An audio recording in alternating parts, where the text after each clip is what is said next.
श्री स्वामी समर्थ मैत्रिणींनो, सविता किचनमध्ये तुमचं स्वागत आहे। आज आपण तिखट खमंग अशी पुरी बनवणार आहोत। त्यासाठी लागणारे साहित्य मी इथे घेत आहे।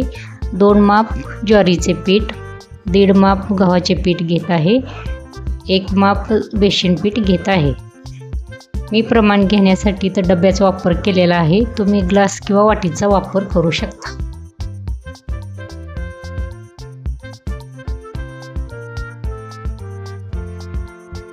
ओवा 2 चमचे, लसूण कोथिंबीर पेस्ट, जिरी पावडर, बारीक चिरलेली कोथिंबीर, चवीनुसार मीठ, बारीक केलेली हिरवी मिरची आणि हळद।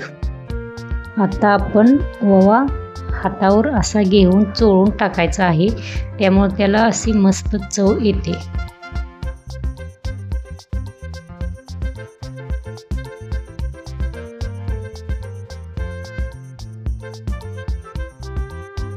नंतर आपण हे घेतलेले सर्व साहित्य ह्यात मिक्स करणार आहोत।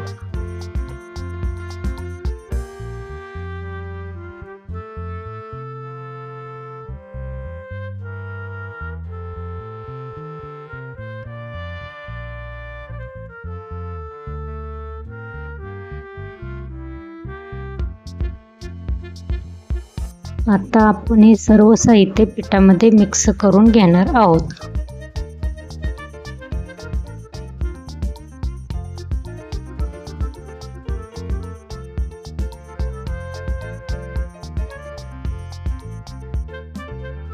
अशा प्रकारे असं व्यवस्थित मिक्स करून घ्या। नंतर थोडे थोडे पाणी घालून पीठ असे मळून घ्या।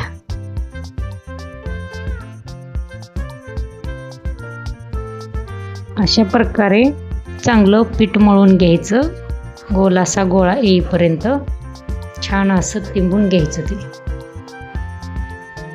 आता आपले पीठ व्यवस्थित मळून झालेले आहे। नंतर तेल गरम करायला ठेवायचं आहे आणि असा एक गोळा घ्यायचा।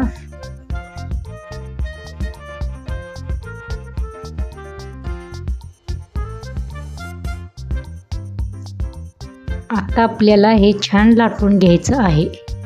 जास्त पातळही लाटायचं नाही आणि जाडही ठेवायचं नाही, मध्यम असं लाटून घ्यायचं। अशा प्रकारे आपलं लाटून झालेलं आहे। मी इथे ग्लासच्या साहाय्याने पुरी काढत आहे, इथे आपण वाटीचा वापर केला तरी चालतो।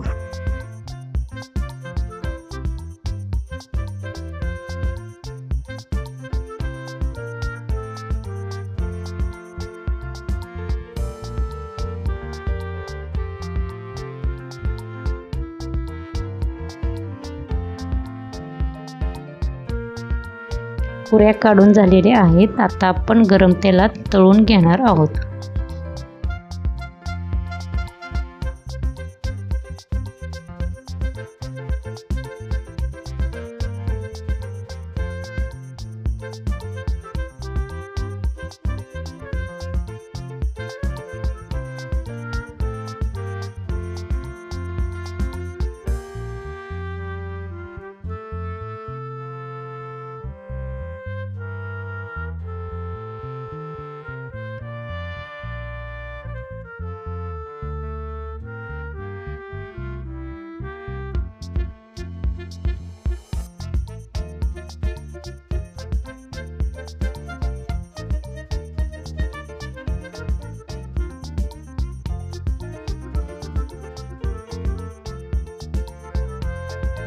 अशा खरपूस तळून घ्यायच्या, थोड्याशा लाल होईपर्यंत।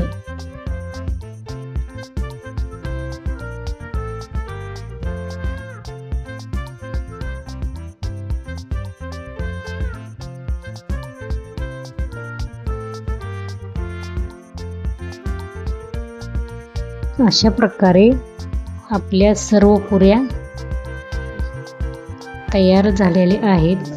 टेस्टी खमंग अशा आपण ह्या पुऱ्या दह्याबरोबर किंवा चटणीबरोबर खाऊ शकतो।